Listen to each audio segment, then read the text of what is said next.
Hello, welcome to a brand new episode of the Nerdpocalypse Podcast. I'm your host, Jay. I'm here with my co-host, Terrence. What's up? And special guest, Carrie. What's up? All right, guys, we're back.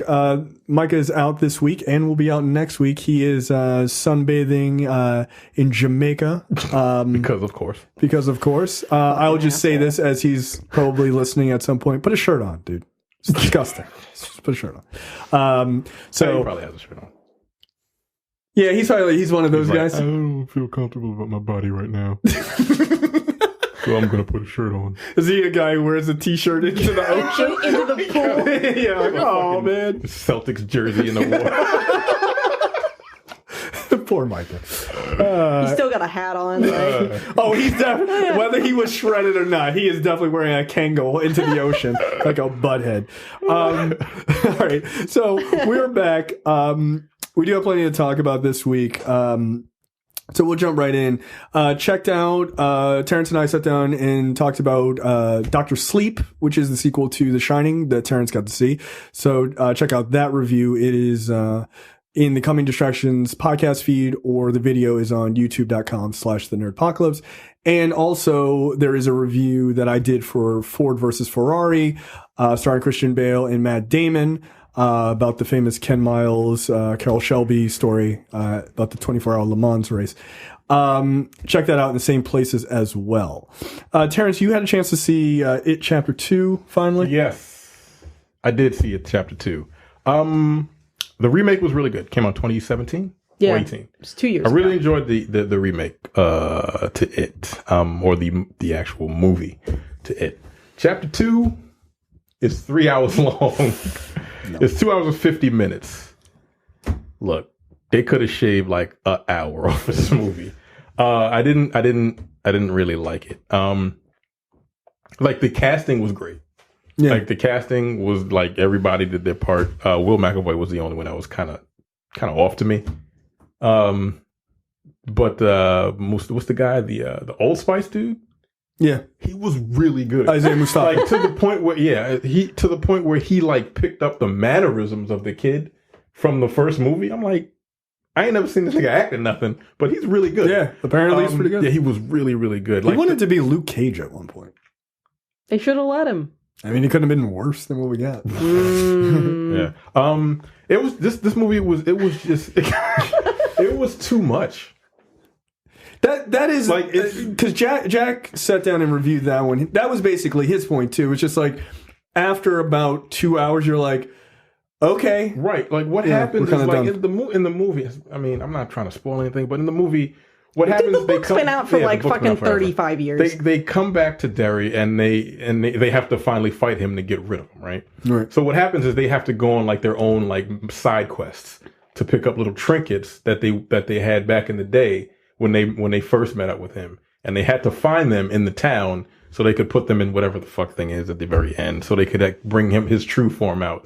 Like each one of those sections were like 20 minutes of just set piece of him just fucking. Oh wow! Like he would like they would go to get their little thing, and then it would just be 20 minutes of him fucking with them. And I'm like, after the second time, I'm like, all right, this is getting old. Like, and it was just him. And it's like they showed a lot. 6 kids, him. right? 5 or 6 kids, yeah. So it's like 6 sections of that shit. That's why it's 3 hours long. I'm like, yo, this is not. This first of all, it ain't scary. I'm kind of getting sick of this nigga. I was just getting tired of him, of Pennywise. It was too much. Interesting. And by the end, I'm like, the end was just cliche as hell. I'm like, all right, yo. Didn't they show like part of one of those set piece scenes where like he takes the form of like that weird old naked lady scuttling around in the apartment? That's what made me want to see the movie, because that part was wild. But then when they show with the actual form, I was like, well, that's gross. Yeah, they probably could have stuck with just the weird old naked lady, because no one wants to see old naked women. Yeah, that was gross. It was awful. But like, those sections. Sad. You know? And then the very beginning was really weird. I'm like, what the hell does this have to do with anything? They crammed so, because the original was like a fucking miniseries. Yeah. But they just crammed so much into 3 hours. I felt like after I finished watching Aquaman.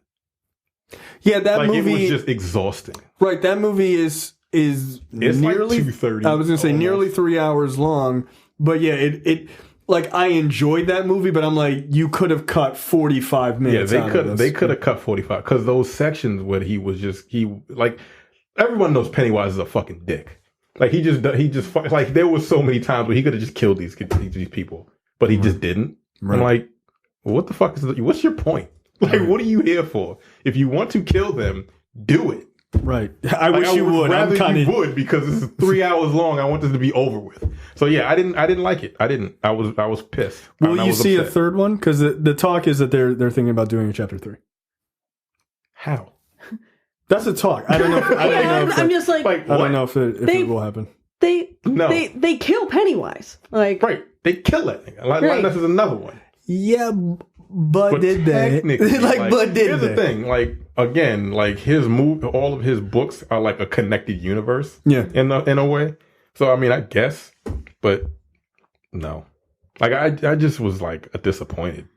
Yeah, just too much. It was just way too much. I mean, I love people like to see Pennywise, but like it wasn't even moderation. It was just like overkill. Well, that's the thing with the first one is, I mean, it's not like he's not in it quite often, but it felt a little bit more spread out. So like when he does show up, you're just like, this is I don't like this nigga at all. But like he was just in like every other scene. I'm like, yo, God, like the interaction. That takes away the mystique of him. Right. The interaction with the losers was all great. Like all of the actors did really great. What's his name? Bill Hader was funny. Like everyone says, he was great. The black dude was really good. What's her name?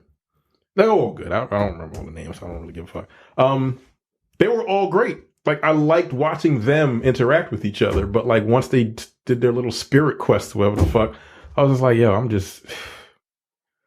All right, I'm done. Like, I finished it, but goddamn, it was... Yeah, it sounds too long, and it was just too much. I didn't really enjoy it all that much. Okay. Carrie, you're... I assume this is a new season of My Hero Academia? The newest season of My Hero just started. We're, like, 3 episodes in or something like that. It's super good. I don't know why you assholes haven't watched My Hero Academia yet. It's super fucking good. You both would really like it. I feel like... Is this... I think I looked this up on Hulu. And I feel like... Is it on Hulu? I'm pretty sure it is. It might be. I don't usually pay attention to Hulu. But yeah. It is. So now I feel really bad because I haven't watched it. Yeah. All right, fine. You know what? Fine. Fine. I'm going to watch it. I've got one more episode of the Righteous Gemstones I have to finish. Okay. And then I'm clear of everything until The Mandalorian comes out. Because I'm sorry. That's in a week! Yeah. Again, I'm going to cram in as much My Hero Academia as I can. Because there's no... Fuck that Star Wars. So, all right. I'm going to start watching tomorrow. It's super good. So, I mean, there are a lot of people who are like, oh, I don't like anime. I don't watch sounds like me. Anime. When, like, anime isn't a genre, it's a medium. Like, it's really good. My Hero is super good. This new season has Deku working with the former sidekick of his hero, All Might, in order to train and become a better hero. And the sort of villains group seems like it's getting, like a new... Wait, is this season 2 or... This is season 4. Season 4. Oh, season 4 is up. Okay. Yeah.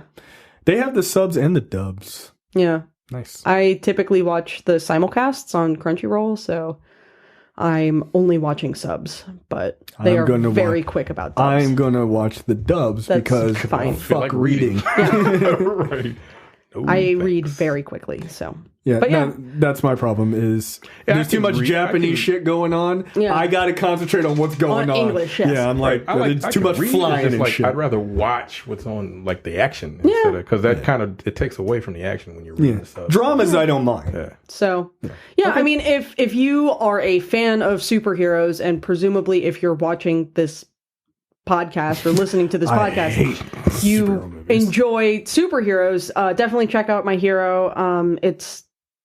It's so good. Like, it's about a group of teenagers who all have powers, who are like training to become the next generation of superheroes. Like, it's super good. Yeah, it's kind of gross that I have not watched this. As I'm not a huge anime person, the entire genre. But there are things that I do like, and this is right up my wheelhouse. So, all right, cool. And I can watch it dubbed, and I can watch it on Hulu, so I don't have to get something else to watch it. All right, sounds good. I give you my Crunchyroll account info. That's stealing. We don't advocate for that openly. So yeah, I'm gonna check it out this week. I got one episode of The Righteous Gemstones left. Season finale, yeah. Yo, that show's so good, by the way. It is. It is. I was shocked. Can I tell you like a super pretentious thing that I did yesterday? So I was, because there's 9 episodes of that first season, and I had to go charge my car at the Tesla station, and so you can watch Hulu, Netflix, and I think Amazon on the screen. 15-inch screen in the car. Yeah. It's like, yeah. So I said, I called my wife. I was like, all right, I'm going to sit and charge this for a bit because it was low. And so I was like, I'm just going to charge it for X amount of minutes. And then I looked, I was like, I only got 5 more minutes of this episode. So I just sat there like 10 o'clock at night and just watched The Righteous Gemstones in a parking lot. It was really good. It's great. That show's fucking hilarious if you've not seen it. And Uncle Baby Billy is a ridiculous person. Yo. He is absolutely insane. Yo, he's so fucking funny. Walton Goggins. He's a fucking asshole. Walton Goggins is a modern...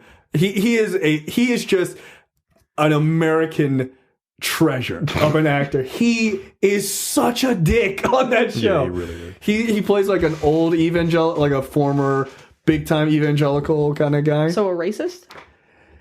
I mean, he's not really a racist, but he's just kind of an asshole. But it's Walton Goggins, right? So it's more like he's just a regular asshole. Okay, like he's a religious asshole. But he's got like his hair is fucking snow white, and he's got this ridiculous like Trump tan.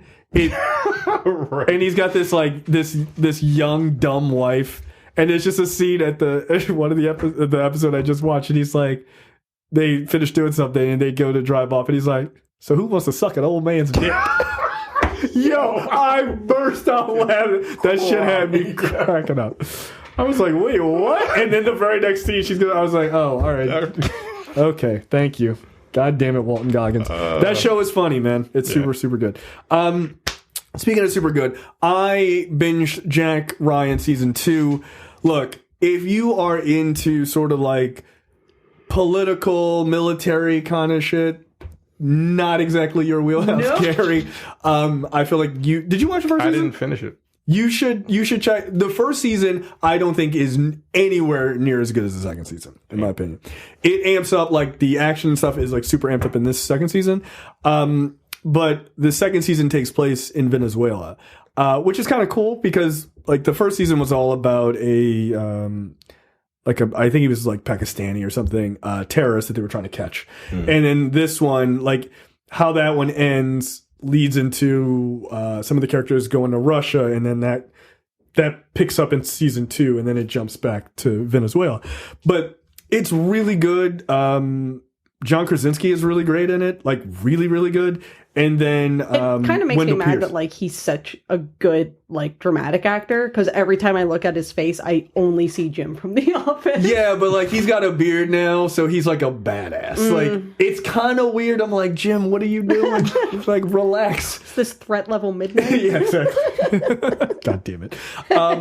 But he's really good in it, and Wendell Pierce is in it, who's also excellent.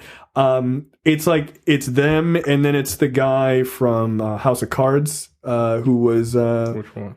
Who was like Frank Underwood's like right hand man, who was like doing all the dirt and shit. Oh yeah, the killer. Yeah, he plays this guy Mike November, who's CIA, like a CIA guy.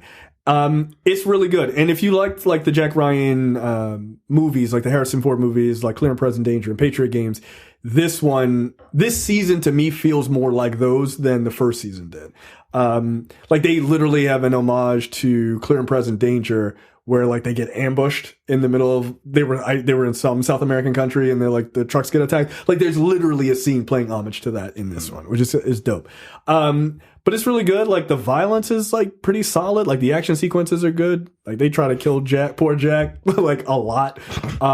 But it's good. He has more to do in this season than he did in the first one. So it's just really good. I binged it in basically 3 sittings or 2 sittings. So my baby daughter enjoyed it as she was homesick. She's too young to argue that she wants to watch something different. So it's great. Yeah. So Jack Ryan season 2, highly recommend. It's on Amazon. Let's jump right into lightning round. Make sure you go to the nerdpocalypse.com/Amazon. Use that link whenever you buy anything on Amazon. You don't pay anything extra. We get a little bit of a kickback, 4 cents on the dollar for everything that you buy, and we appreciate it. All right, Terrence, lightning round. First up, Andy Serkis eyes Alfred Pennyworth role in the Batman. That's I like it. That's solid. Look. I mean, the talk was that he was possibly up for the Penguin, which we'll talk about in a second. There's another story about that, which I don't know. I mean, surprisingly, I'll tell you, it doesn't bother me either. But I like this casting. This is not bad. Yeah, this is interesting. I would have never ever even remotely come close to even thinking this. No, I wouldn't either. But I like it a lot. I could see it. I mean, Andy Serkis is a hell of an actor. He is. I feel like we have typically, and it's in the comics as well. Alfred is always like an old man, right? But yeah, he's always like a fucking octogenarian. Like he's sharp and he can hold his own in a fight and whatnot, but he's always like a bald old guy. And I like the idea of having like a slightly younger Alfred. Now, obviously, it helps that our Batman is also going to be slightly younger. Right. I mean, this is like not Batman year 1, but probably Batman year 4. Yeah. Like he's pretty young. So, and Alfred has always had that wit about him, and Andy Serkis has really good comedic timing. Yeah, he does. I can easily see him. He's 55. He looks a little older than that. Yeah, that gray's coming in. Right. Yeah. I thought he was a little older, but he's 55. It works. It works. It absolutely works. And I like because of Alfred's background of being like an agent for like MI6 and stuff like that. Mm-hmm. Yeah, he looks like a guy that would be formidable, but like an older guy. Yeah. Right? Instead of like in the Schumacher movies, it's like, that guy's 1,000 years old. You just walk in and be like, just push him over, and it's like, you're fine. So yeah, I'm cool with this. I like this. And I think it's weird. His career is strange to me of becoming this like doing motion capture and getting so good at it, and everyone's like, wow, this guy is like the standard, and he's like the shit. He opened his own studio to teach motion capture and all this other stuff, and he's done these great roles as motion capture characters. Then he goes into acting, like, or regular traditional acting, and is good at it, but then he's also now doing directing and is also good at it. I'm like, yo, he's a can you relax? Can you save something for the rest of us? He's like, oh, by the way, I DJ'd this and I mixed all the audio. Like, he's actually a really multi-talented guy. So his career is interesting, because you would think it'd be like traditional acting and then going into maybe motion capture. Well, he had experience before mocap, as far as acting was concerned. But like how he made his name is what I mean. Yeah. So it'll be interesting to see how he does. I think it's a solid choice, though. I dig it. Yep. Next up, Colin Farrell is in talks to play the Penguin in the Batman. Okay, Jay, go ahead. So very strange. It's seemingly on the surface, it seems like a strange choice, but the funny thing is, if you look at what the Penguin looked like in the Telltale games, he looks almost exactly like him. Yeah. It's actually kind of funny. Yeah. And it's also a young Oswald Cobblepot, right? Like, look, like, there he is. Yeah. Yeah. It depends on how they play him. If they play him, they're not clearly going to play him as like a mutant like they did Danny DeVito. Or even in Gotham, he looked like a fucking mutant. And that was just that guy's face. He had a very avian face. I mean, that's the thing. He had an avian countenance. I feel like, typically speaking, we have these two different alternating portrayals of the Penguin. Both of them are like fucking mutants, where one of them is just like round, just a rotund small man with a top hat and a long nose, and then the other is like a tall lean boy he's with like bird-like features. And I'm like Colin Farrell hits like right in between that. It's like, this is a normal looking person, right? And I like I can dig the idea of him just being a gangster, right? I don't know that you need to do all the like wackadoo umbrellas, although maybe like one would be good like one with like a knife or like a gun or a gun, a sword or a gun or something like that. Yeah, that's fine. That works. You don't need like the gas and the helicopter. Batman, fuck you. Like that seems a lot. It's a lot, and it's just like if you ever gonna do Green Arrow like in the movies, he doesn't need to have the fucking boxing glove one. You're like. Just be good with arrows. It's enough, right? In the Telltale games, he essentially had like a mask on. Yeah, at one point, he does. Yeah. Okay, so, I mean, I think sort of plague doctor mask. At this point, what I would want out of like a contemporary take on the Penguin, have him be sort of like classic mobster sort of guy, but like he still has that sort of like tick in his laugh that makes him sound like a bird, which is what earns him his nickname. Yeah, Colin Farrell could easily do that. I can easily see Colin Farrell doing that. The thing is, I feel like when I saw the response to most responses were like, oh, okay, like I could see it maybe, right? And then some people were like, no, I can't see it. But I feel like are you basing it on Bullseye? You know what I mean? Like, no, I completely forgot about Bullseye. No, but a lot of people don't really know a lot of stuff that Colin Farrell has done. Right, like a lot of people don't watch like In Bruges and shit like that. They just don't. And you gotta remember. I have to often remember that a lot of people don't watch the variety of movies that I watch. So I'm just like, yeah, Colin Farrell and like I can name a bunch of things where most people are just like, that's how I'm in Bullseye. He was terrible as Bullseye, and he was terrible. And you're like, yeah, but that was like 20 years ago. Dude, like he's a very good actor, actually. The last movie I can remember seeing him in was Saving Mr. Banks. And he was good in that. That was a decent movie. What was the Denzel Washington movie that we did that he was in? Where Denzel Washington was like a fucking dork. He was a lawyer. Roman Israel. Roman J. Israel. Yeah, and Colin Farrell was in that. He was good. I thought he was actually pretty good. He's a good actor. Yeah, he is. It'll be interesting. Do they let him keep his accent or do they give him a different accent? He'll probably have some kind of version of it. Yeah. Because he's not that great at hiding. Because his accent is mad thick, dude. When the hell did Saving Mr. Banks come out? Oh, 2013. I was going to say, it's just a couple years ago. Yeah. That's is it a penguin movie? I don't know. Aren't there penguins in Saving Mr. Banks? That's a Disney movie. Yes, because that's the movie about the making of Mary Poppins. Oh, okay, I was going to say, I remember penguins on the poster. Yeah. And Tom Hanks was in this, right? Yes, Tom Hanks was Walt Disney in the movie. Did he yell Did he like Jewish epithets? No. Oh. Anti-Semitic. No, Tom Hanks I feel like he didn't really own the role of Walt Disney. He didn't go method. Tom Hanks is just coming for all of these like old school like historical figures. He's just going to be everyone. Yeah, that's fine. That's fine. I love Tom Hanks. Yeah. I love Tom Hanks and everything. And I haven't seen that Mr. Rogers movie didn't come out yet, did it? Did it? I don't think so. I'm gonna see that because it's gonna make me sad. If we get a screener for that, I'll go.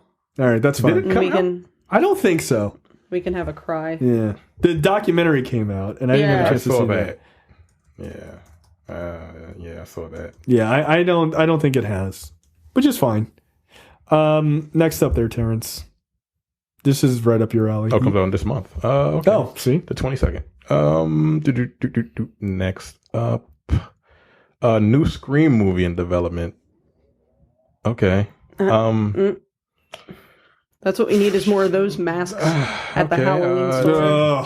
Yeah, the people at Hot Topics are like, we're lit. No, Hot Topics excited about the My Chemical Romance reunion. I saw that. It was fucking hilarious. Inspired by the real-life serial killer dubbed the Gainesville Ripper. Scream was influenced by screenwriter Kevin Williamson's passion for fright. Original film was directed by Wes Craven from a screenplay written by Kevin Williamson. I don't care. Like, honestly, is this going to be a new Scream or a remake? I guess it is. Like, is this like a sequel? What are we doing? I guess this is probably my guess. It doesn't say. My guess is it's got to be a remake, right? How far are you going to go into the Scream franchise? You talk about Courtney Cox's horrible bangs? I mean, here's the thing. Like, can you really remake the original? Because isn't the whole like thing about? I haven't seen Scream. I just remember it was like... You never saw that one? The call is coming from inside the house or whatever. Who has fucking landlines anymore? No one. They're gonna be calling your cell phones. It's like, I'm calling you from such and such. I'm like, nigga, where? like where you at? Like I'm at a party. Leave me just alone. hit that find my iPhone button. Bitch, I got you. Yeah, like star 69 you. I feel like the Scream ending is like peak 90s horror. Yeah, Scream. Scream just went on the tropes of all horror movies. Yeah. Right, like that was the whole thing. Them. It lampooned all of the horror movies of yesteryear. Yeah. And now, like, that's done. But I guess what are you gonna do now? Okay, but hold on a second. Hold on. Can we go back to the original Scream? The ending for that movie is really dumb. In hindsight, I don't even remember the ending of it. Isn't the whole ending of like the buddy like is two guys, and they were just like they just did it just cause like to see if there was like no motive. Nope, it's just two guys named Billy and Stu. They were like, we're gonna kill people. We're gonna kill people and see if we can get away with it. What? Yeah. And like the one guy had to stab the other guy so he could pretend like he wasn't involved. And yeah, it's not good, guys. Like in hindsight, it's not that great. It was just a concept that everyone loved. You know what it is? I call bullshit on that. I'll tell you what everybody loved. I think everybody was shocked that they killed Drew Barrymore in the beginning, and it blew everybody's mind that you would kill her because she was such a huge star. Yep. That was it. And then everyone else was like, whoa, this movie's amazing. It was like, no, they just hired her to just die, so it would just be a shock. And then after that, everyone just clearly just stopped paying attention. And then we got the scary movies, and those are terrible. So, you know what? I don't need this. Because I don't need that directing duo to make more scary movies. Yeah, no, those movies are bad. How many of those did they make? Dude, they made like 2 or 3 of them. I feel like they made more. Ugh. What, the scary movies? Yeah. The parodies? I think there was like 3 of them. Yeah, the scary movie smoking weed with... There are 5 of them. Wow. No. Yep. And people kept seeing this. Like, those did pretty well till the end. Scary Movie 5 came out in 2013. Really? Yeah. Wow. What the fuck? You know what? Japanese Spider-Man coming to the Spider-Verse sequel. This is exciting. I fucking love Japanese Spider-Man. He has a Zord. He has a Zord, yes. Japanese Zord. Spider-Man. So back in the 1970s, 78 there was a tokusatsu series in Japan called Spider-Man. And tokusatsu is what you would call like Power Rangers or Kamen Rider or something like that. So this was similar to that. And the Japanese Spider-Man follows a guy who discovers an alien and is given the spider suit and powers and whatnot, and he wears this bracelet on his wrist, and he like hits a button and like it projects the suit onto his body, and he can also use the bracelet to call race car, basically, which is awesome. I forget what that's called. But then he also has a giant spaceship called the Marveler, and the Marveler can turn into a giant fighting robot called Leopardon, and it is fucking awesome. Yeah, I'm watching this. This is insane. I love Japanese Spider-Man. It's peak 70s, like, wacky, over-the-top action, Japanese live-action television. It's incredible. Everybody should watch. Yeah, they're on YouTube. It's really good. Spider-Man's enemies in this show Define really good. It's because I'm sitting here looking at this clip right now, and this wacky. Is not. It's wacky. Japanese Spider-Man's really cool. I like the fact that like they in the Spider-Verse event in the comics, they brought in Japanese Spider-Man into that, which was like the first time the character had been like canonized in any form of the Marvel comics. I mean, he deserves to be there. It's so cool. He's got a fucking robot. Yeah, he has a fucking Zord. Like that's the most Japanese thing. Like a lion. It could have at least been a spider. They're like, nah, fuck it, it's a lion. That's because they had an extra Zord laying over from another show. This is the first time that you had like a show that had these fighting robots. So the Super Sentai series only adapted this sort of thing after Spider-Man had been successful with it. Wow. Now, what's interesting about, I am full of knowledge about this. This is not something I'm looking up. the Leopardon suit got damaged really early on in production, and like they couldn't do any more with it. So almost all of the fights for like 75% of the series, you see the Marveler change into Leopardon, and then Leopardon immediately throws his sword at the giant monster, and it explodes immediately. They're like, we don't have any money for this. So like, that's hilarious. You would see the giant monster show up, and then like Leopardon changes into his fighting form, throws his sword, immediate death. Episode over. Like. You know what I will say? Because the article actually has the episode. Yeah, I'm watching it right now. This shit is hilarious. Fucking ridiculous. But I will say this. Suit looks pretty good on him. Yeah. Like, the Spider-Man suit's not bad. It's a good suit. It's basically like your standard, like, Jack Kirby Spider-Man suit, except he has, like, a bracelet on. Yeah, it's not bad. I look forward to seeing him show up into the Spider-Verse. Like, that shit's gonna be hilarious. It's gonna be dope as hell. Like everyone should check out the Tokusatsu Spider-Man series. I kind of need to watch this. Like, this is fucking nuts. Yo, he just took the sword out of his fucking ankle and just threw it at him. Yeah. And that was it? Yep. That wasn't a fight. Nope. Like, he was just sitting there. As far as, like, the Tokusatsu, like, super robot rankings, Leopardon is by far and large considered the most powerful because he always kills everything in a single hit. He's like fucking One Punch Man. Like, wow. This is incredible. Drove off in his ugly ass car. I don't like this car. This is wow. This is amazing. And it's called the Spider Machine. Yeah, GP7. the Spider Machine. Yeah. Okie dokie. Yeah. Wow. Yeah, it's a flying car too, by the way. Oh, of course. Yeah. Wow, yo, that car is whack. Yeah. It's not a. I love the GP7. They've recently. He better have that in the movie. Oh man, like they've recently done like diecast versions of that car, and they're so fucking hard to find. This is hilarious. Japanese Spider-Man is great. Please watch Japanese Spider-Man. All right, so there you go. So the release date for it's like 2022. April 8th, 2022. God damn.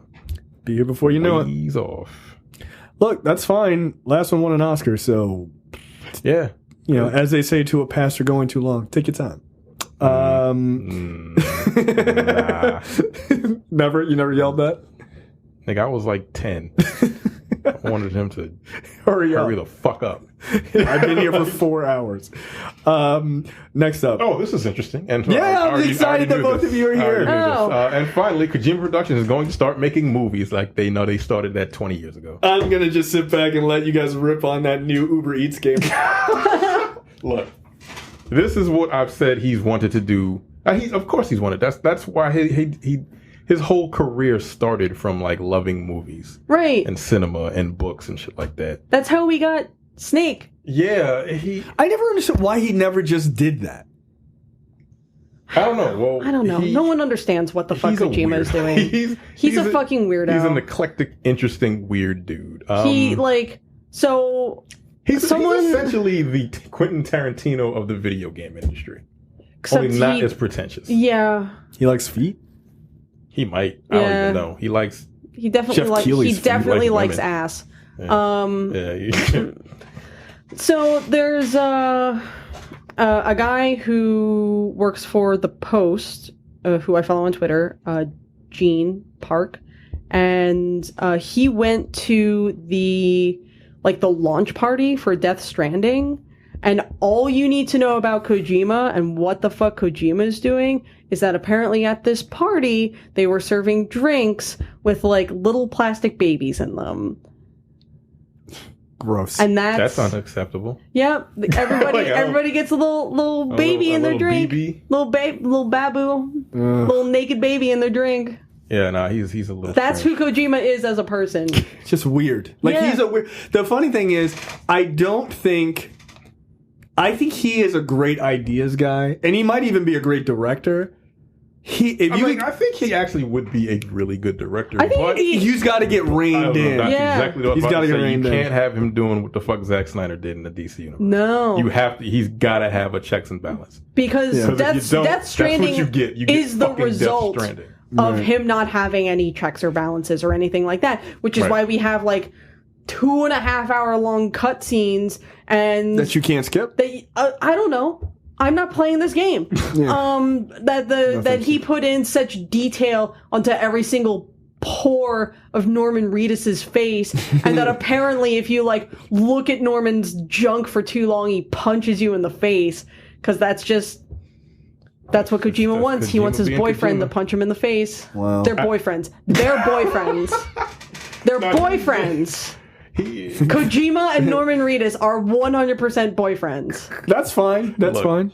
Look, I don't know, but yeah, this is Probably. he just needs to go to movies at this point. Yeah. And Would you think he'd be more successful doing that than video games? he could write a script, and then he would need someone to go over it and be like, no one's gonna understand this. What the fuck is your problem? No. Yeah. So they could condense it into 3 hours, maybe. Right. I do feel like I would be super interested to see a guy who is so connected to the video game industry finally do a movie, because maybe he could do a video game movie better than anyone could do it. Possibly.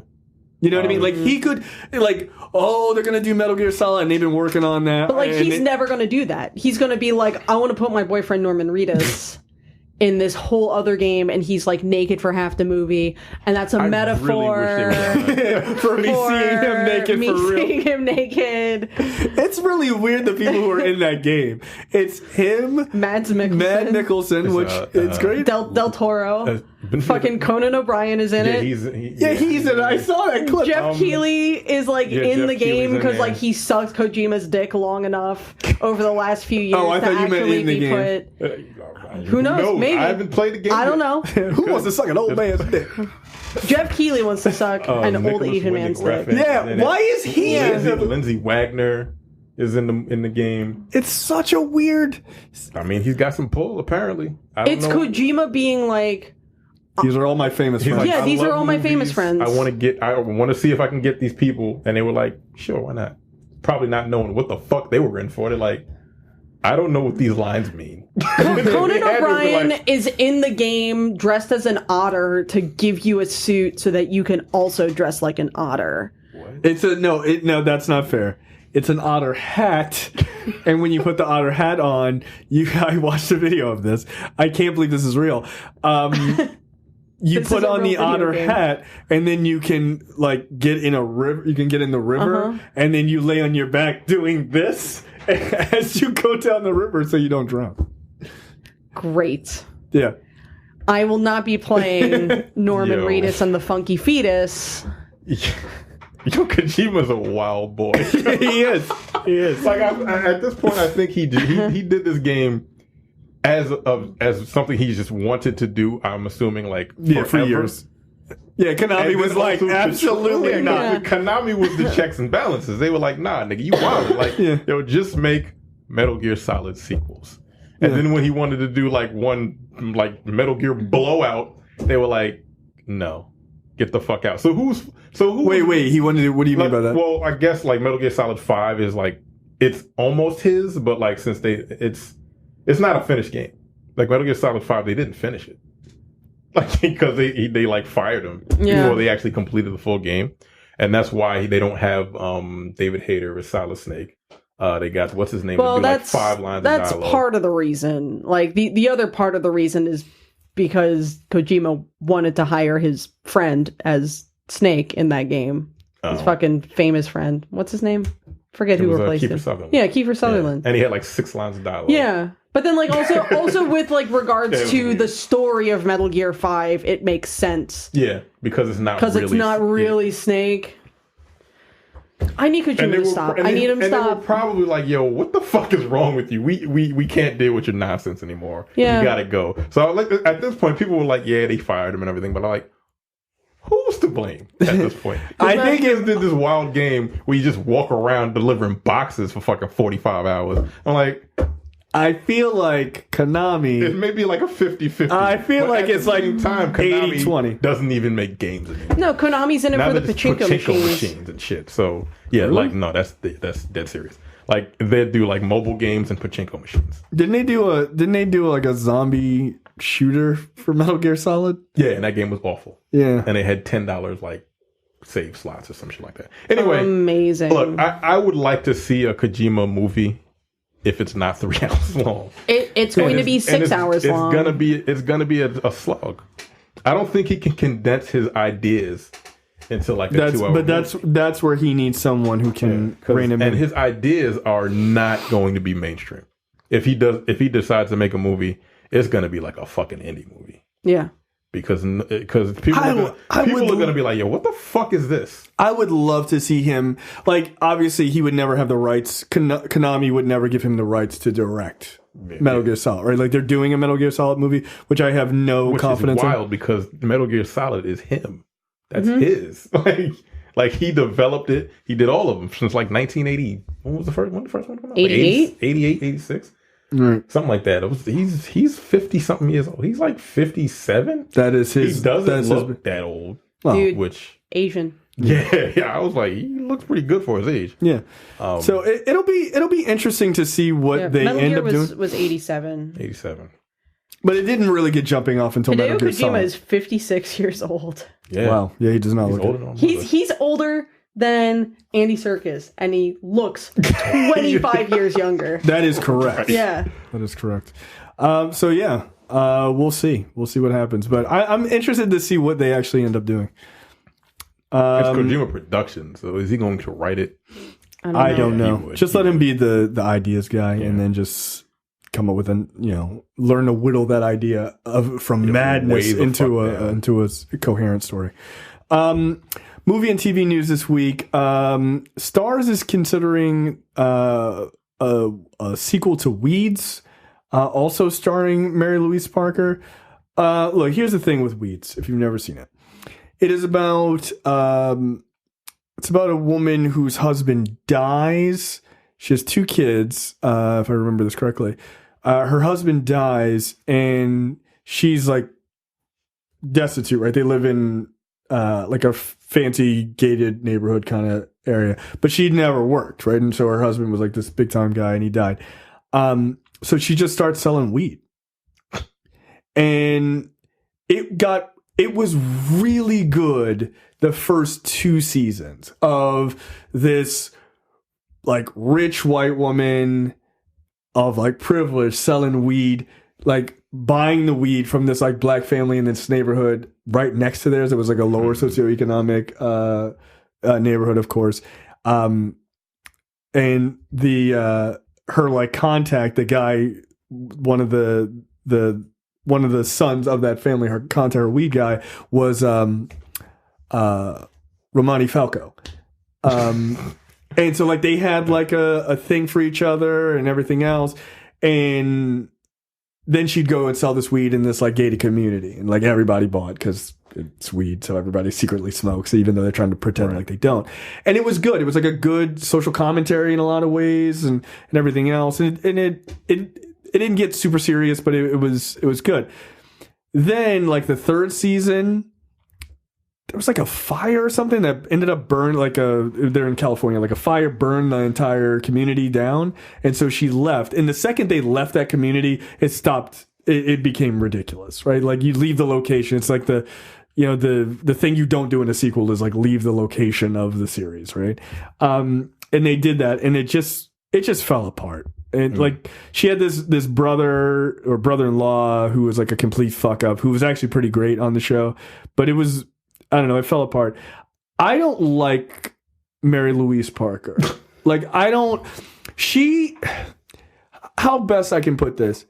You know how you and I were talking, how it seemed like Kamala Harris was high during some of the debates? Yes.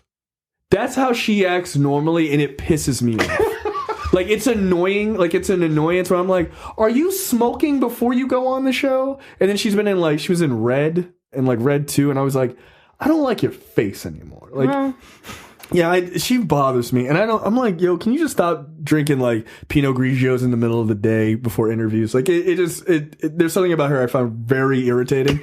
So no, I will not be watching this.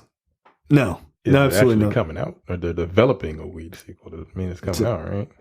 I mean, I guess they got to get that money after Power is going away. Yeah, which someone was explaining to me what the hell was going on in Power. No, all right. I've never watched Power. I'm not going to watch it. I saw the first 2 seasons. It jumped the shark. Apparently, yeah, I'm good. poorly named show, the female-led Zorro show coming to CBS. Wouldn't it be Zora? I believe it would be. But this is coming to NBC. I apologize. Magnum PI's Alfredo Barrios Jr. is developing a new Zorro revamp as part of the first look production deal between the film company Propagate and CBS Television Studios. Cool.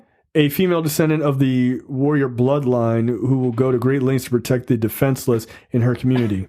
Cool. Okay. Why not? Is it Zorro doesn't have to be a contemporary or man. back in the day? What it was? No. It says a 1944 Republic film serial, Zorro's Black Whip, featured a woman actor, Linda Sterling, in the lead role, albeit called The Black Whip, but it's basically Zorro. Right.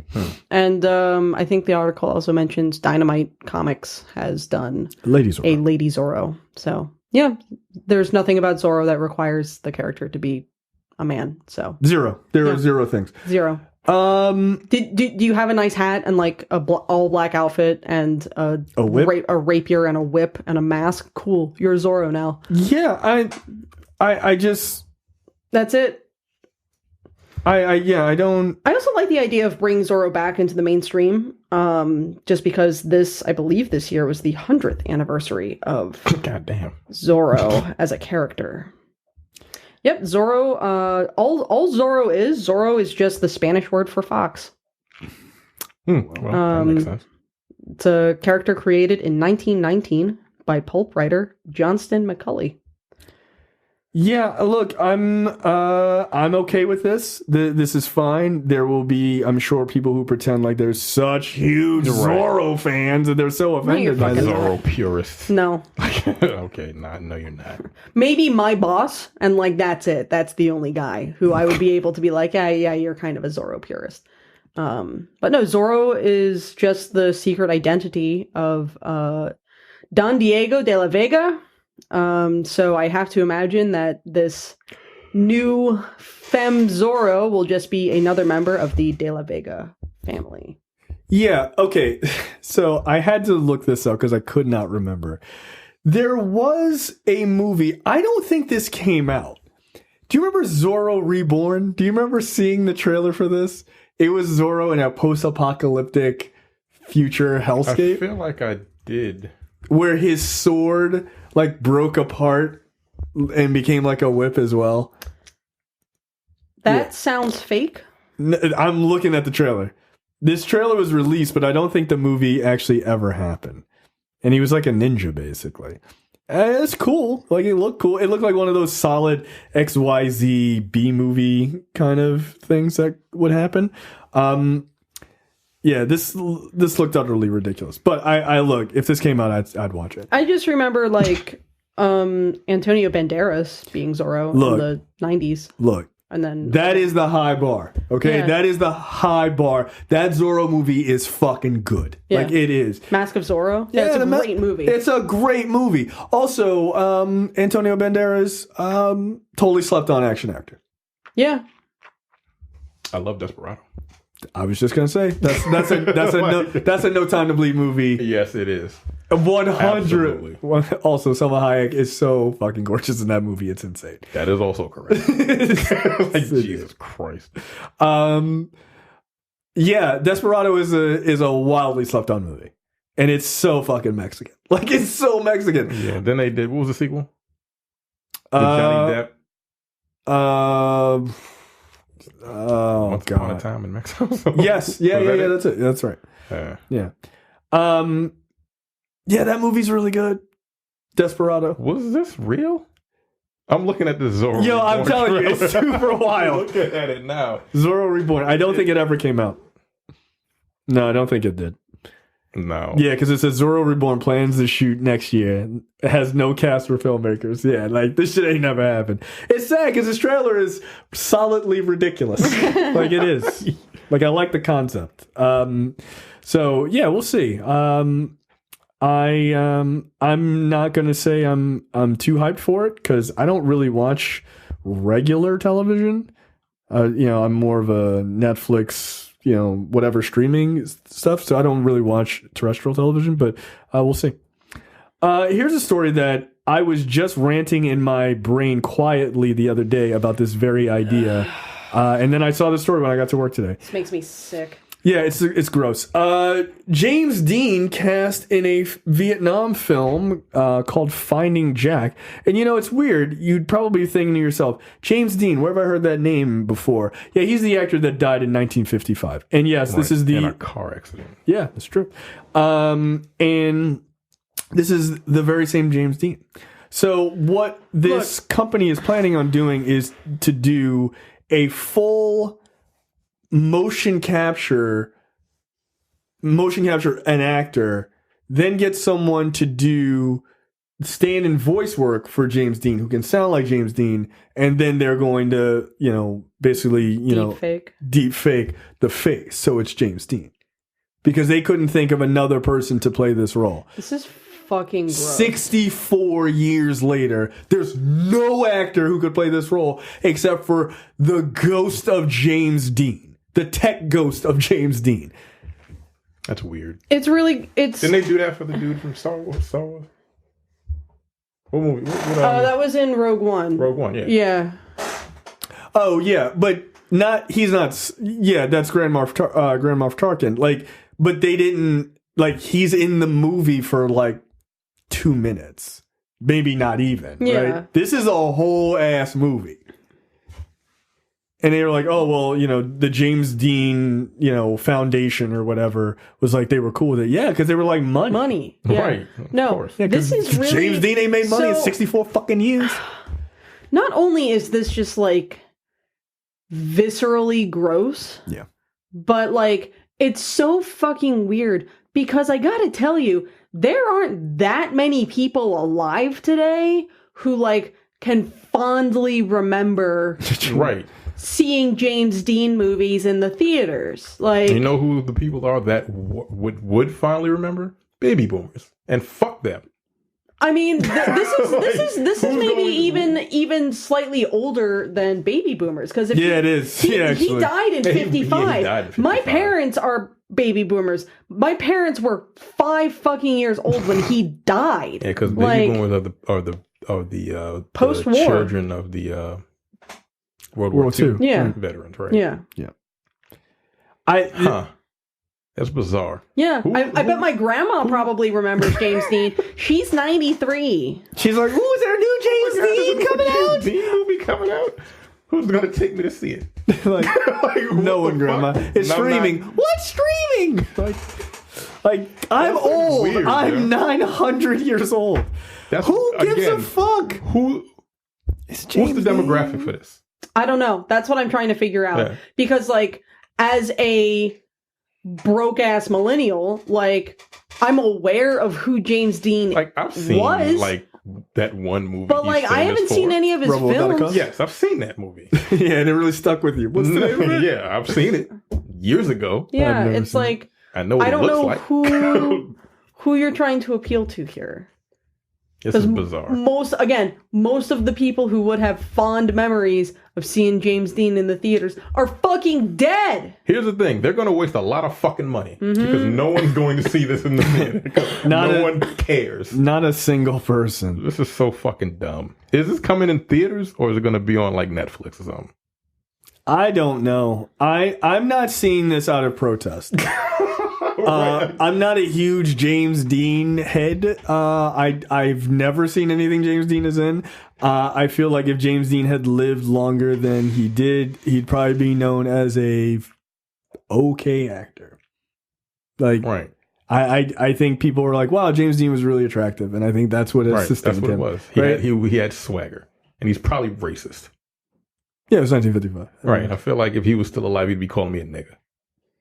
He might still be as a ghost. You don't know. He can do whatever he wants. This is stupid. This is really dumb. The concept is sick, but at the same time, they just wasted fucking money. He's just gonna burn money, dude. Blowing money. But but the other aspect of this that I was ranting in my head, Hollywood needs to get ahead of this. And they need to get ahead of it right now because once this starts, you are not going to be able to put this genie back in the bottle. No. Which is getting old actors getting permission from people who own their estates, and they're going to be like, cool, that's just money for us. And then you got 90 years from now, you're talking about Robert Downey Jr. starring in Avengers 25. Like, you know what I mean? Like, it's not okay. And I think it also, you know, how I look at it is, you have a scenario. Now, these guys are not going to have the budget to do this like super, super well, right? No. It's still going to look. It's not going to look amazing. That I can guarantee you. It's going to look real weird. It's going to look weird because it's like, why? Just pick a real actor. Wouldn't that be cheaper, by the way? Mm-hmm. Wouldn't it be cheaper to just find a James Dean lookalike? Right? Go to Hollywood and go outside of the, you know, what is it? Walk of Fame. The Walk of Fame, or what's the restaurant? Theater? What's the restaurant that all the actors chipped in to create? I don't even know. The Hard Rock Cafe or something. Oh, Planet Hollywood. Yeah, is it one of them got a James Dean guy there? Just be like, hey, can you act? No, who cares? Just get in here. Neither can this robot. So like. But my concern is that you'll have people being taken advantage of, owners of estates being taken advantage of, but also why would I work on breaking in new actors if I can deep fake a bunch of old actors, right? Like what is the incentive to find? What is the incentive to find the next Robert Downey Jr. if you can just get Robert Downey Jr. forever? There isn't one, right? Like. Would it be cool to have Robert Downey Jr. be Iron Man forever? Yeah, but at the same time, like, there has to be transition. There has to be change in the industry. That's how new stars are broken. That's how, you know, new performances come through and acting changes. But if you don't get ahead of this, acting will stagnate because it'll stagnate to exactly the thing that is the most popular right now that you can afford. Cool, let's just deepfake all the fucking Avengers actors and just keep making those movies until the end of time. No, change them out. Get different people. Get different styles and stuff like that. Like, if you look at acting, not to get on too much of a soapbox, but if you look at acting, like, when people look at acting from, like, the 60s and 70s, and they go, oh, it was so bad, and stuff like that, acting has gotten progressively better, but it has also changed. It's just, like, the way in which people presented themselves. Yeah. You went from, like, you know...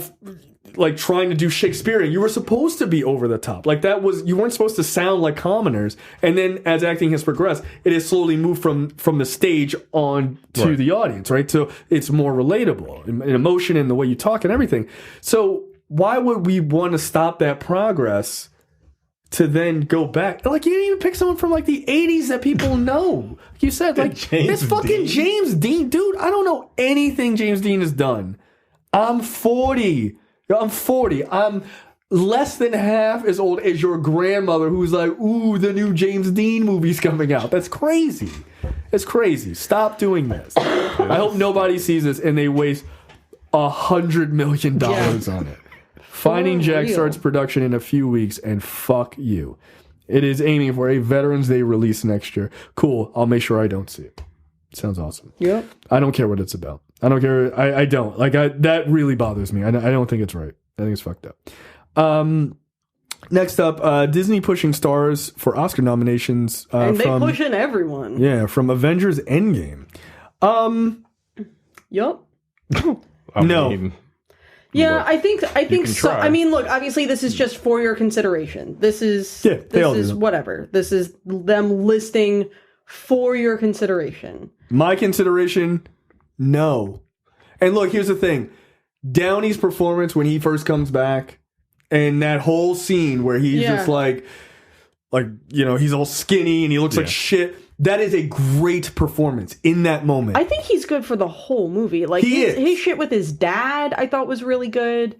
If you're going to nominate anyone, it's him. Right. And it is only him. Yeah. That's it. And I don't think I thought Paul Rudd was also really good in the movie. I thought Paul Rudd was good. Paul Rudd, like, ripped my heart out a couple of times in that movie. I'd have to go back and rewatch it. I can't say for certain. Here's the thing, and people will probably be surprised when I say this. I saw Brie Larson's name on this list, and I was like, what the fuck? She was in the movie for like 5 minutes. Yeah, that doesn't make any sense. Like, look, I'm gay as hell, and I've never been gayer than when she first showed up in that haircut. I was just like, but like, no, she does not deserve a Best Supporting This is how I felt about Black Panther, but we were assholes about it. You can like the movie; it's not an Oscar-worthy movie. It's even not. Chris Hemsworth was good in certain. Oh my god, his whole thing with his mom, he was really good. That's sad. I mean, there are some really good performances. You watch your guy struggle. You watch your guy struggle with post-traumatic stress disorder for the whole movie. Yeah. I do think, Best Picture is a stretch. Best Director is probably a stretch. I think Best Adapted Screenplay is a fair. I think that's fair. Cinematography is fair. Any of the tech nerd film ones. editing, production design, costume design, makeup, all of that. Fair, absolutely. They're going to win. I feel like they're going to win at least one. They have to. In the technical. It's a technical marvel. Like, it really is. No pun intended.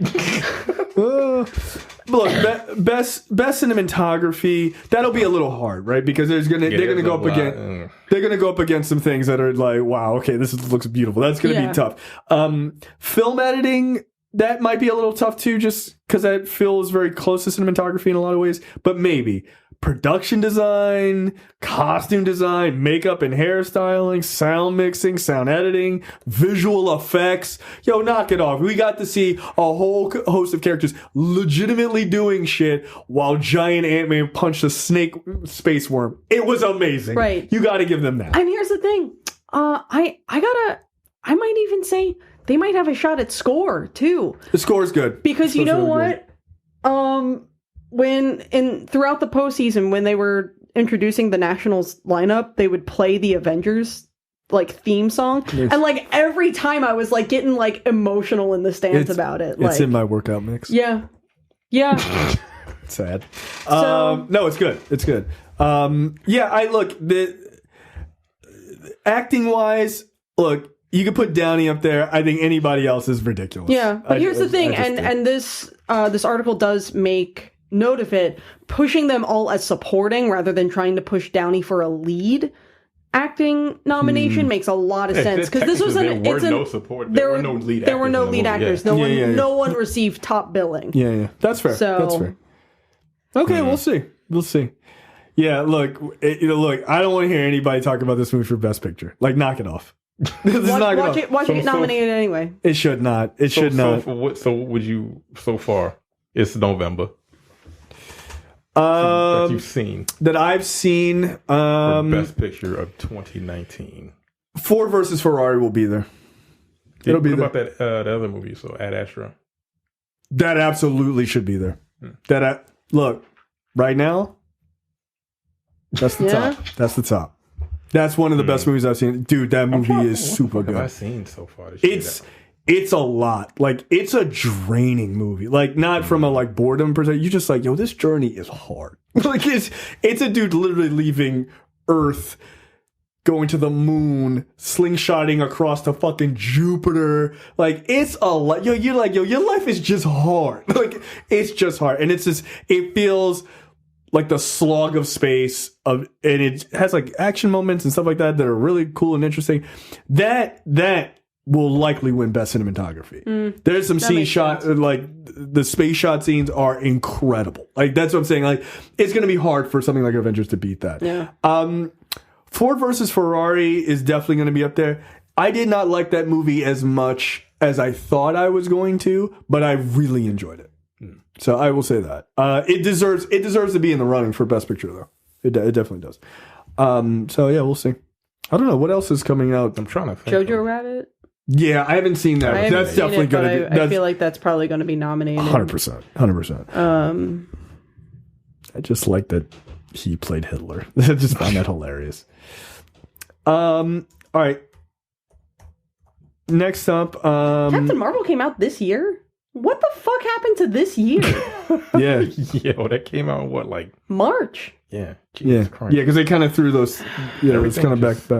Spring was a very gay time in my life. I had a very gay spring. I did. Next up, Loki Disney Plus series will tie into the Doctor Strange sequel. And also the Hawkeye series was originally slated to be a movie, which is kind of interesting. That doesn't entirely surprise me. Yeah.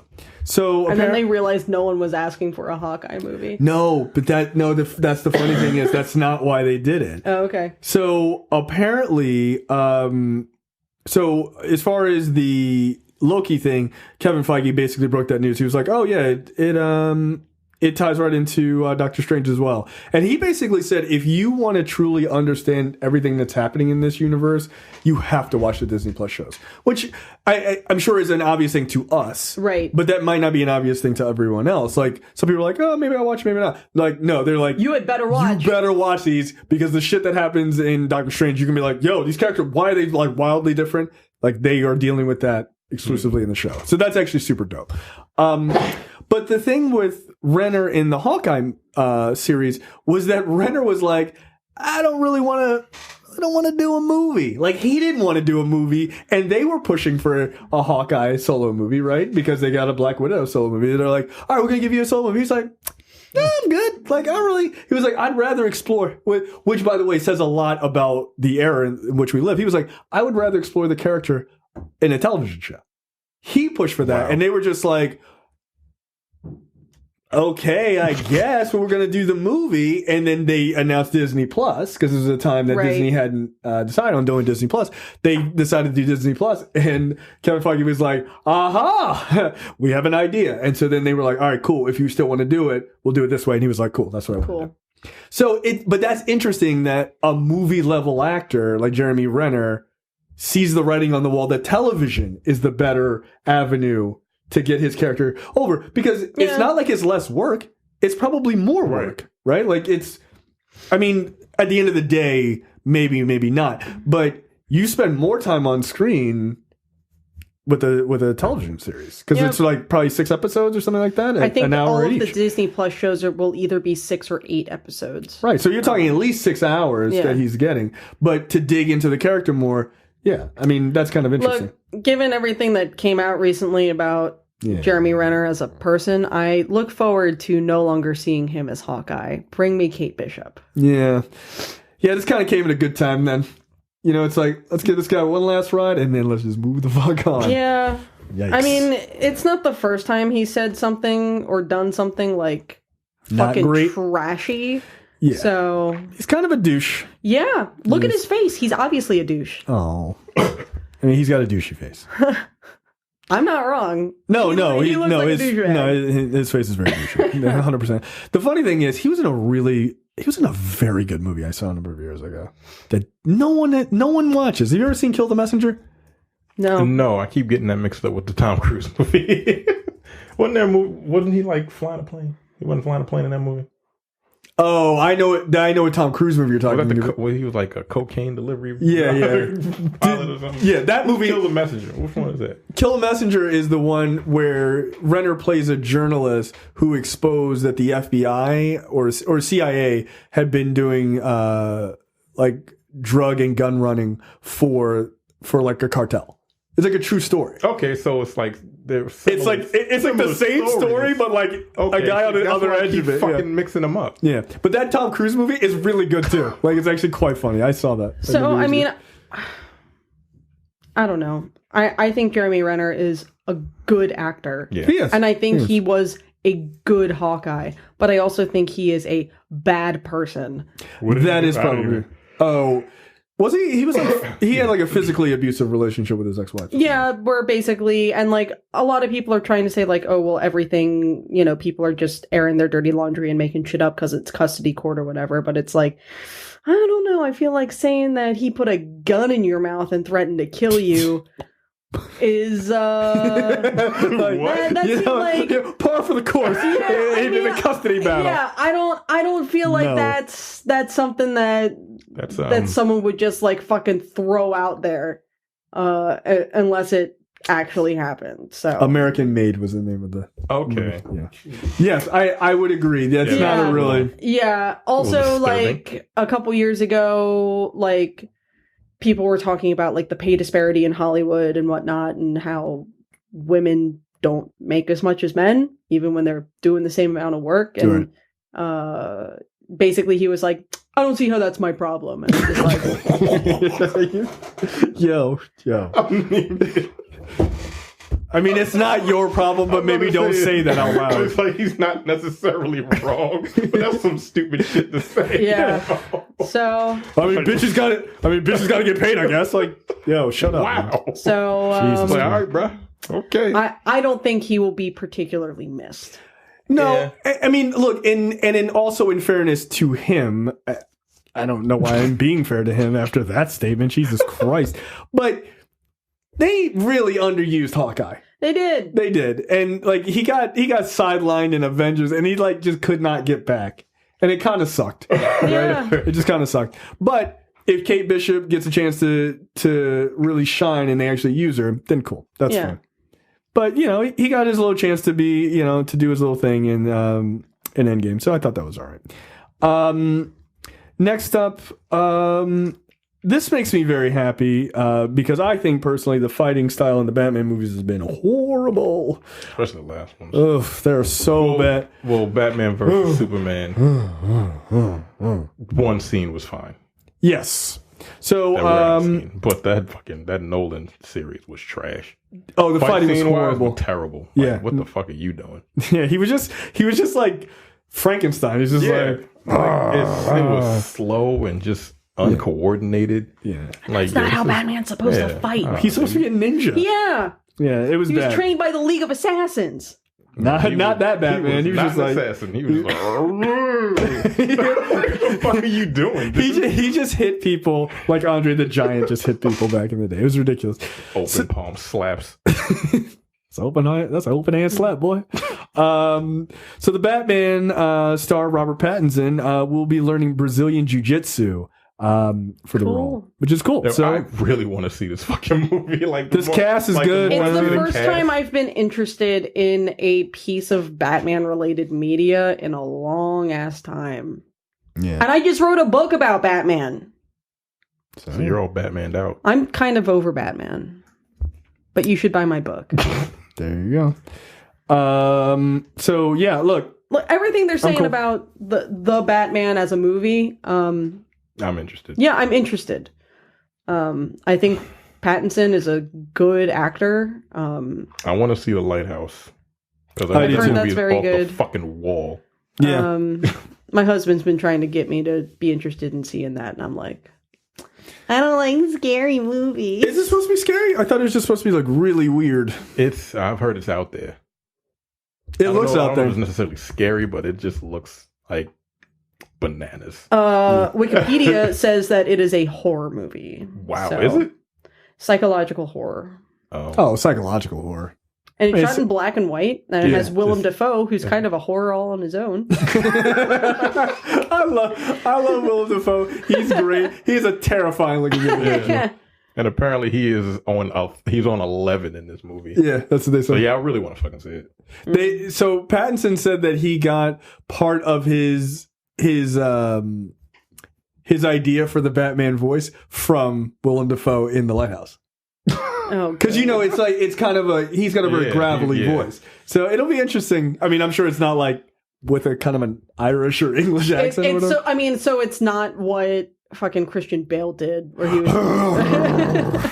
Where he just sounded like he had a squirrel in his mouth. He was just shaking the whole time. Yeah. He also had the helmet was too tight to his head. The more that I have seen of those movies, because like they're on TV on a pretty regular basis, so it's like I'll flip through the channels and I'll land on that every so often. I'll watch it for like 15 minutes and be like, yeah, I don't like these movies. Like I hated the third one. I like it's not good. No, it's compared. I would always argue that comparatively it is the worst, but. It has. I think The Dark Knight still super holds up. I think it's just damn good. It's those fight scenes are bad, man. They're real bad. Like that fight scene in the parking garage. Bad. Terrible. It's too slow. Yeah. I mean, Nolan has never been an action guy. That's never been his thing. But here's the thing with great directors.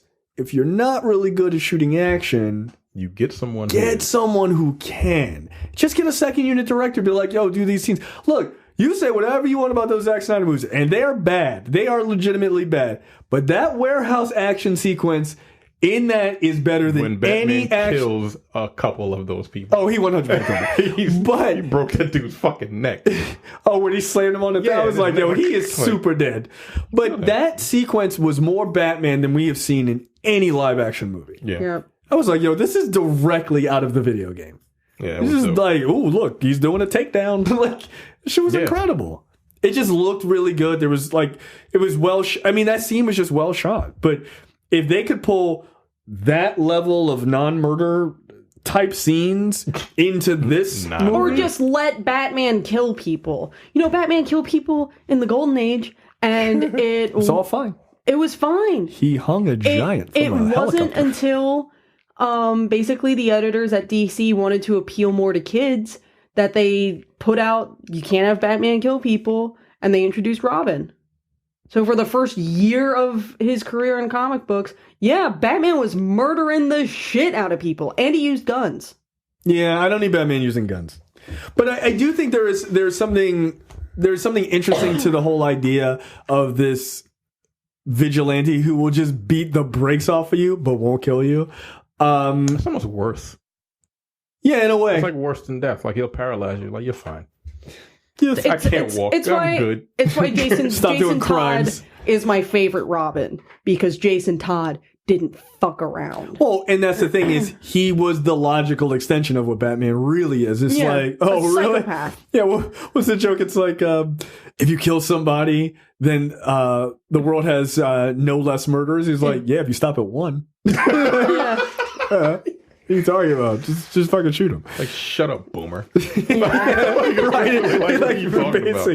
Get out of here. So, but I like the idea that he's doing Brazilian Jiu-Jitsu. That's awesome. Because look, if you're going to have Batman basically be a ninja, and Pattinson is not a huge guy, so he's going to be a much more agile Batman. Yeah, have him take people down and have him like do some cool shit. Like that would be, I personally think that would be kind of dope to watch. Yeah. Like but it can't just be all on the ground grappling. Like he's got to be able to like greasy jujitsu. Like it'll essentially be him doing fucking Black Widow shit. Yeah, only not as fucking agile. Yeah, only just without that like leggy thing. Yeah, that he like does the all Hurricane Ranas. time. Yeah, The Hurricane Ranas and the straddle dude's faces. Be like, all right, relax, Batman. Calm down. He's like, He's just gonna come at someone like balls first. Batman doing a Hurricane Rana would be the most ridiculous. His cape's all in the way. Like, ah! He's like, Robin, throw me. Just like, go. Speaking of Batman, real quick, because I haven't listened to the podcast in the past couple of weeks. Sorry. Have either of you been watching Batgirl or Batwoman? I watched a little bit of it. Have not seen any CW shows in like 3 years. Batwoman's real good. Yeah, a lot of people. costume. A lot of people say that. Say the opposite. Yeah. But a lot of really people were enjoyed pissed just because like is a lady too. Yeah, I've really enjoyed it. Yeah. Yeah. Have you heard Rachel Maddow's voice yet? Yeah. Is she she on like it a on the lot? radio? Yeah.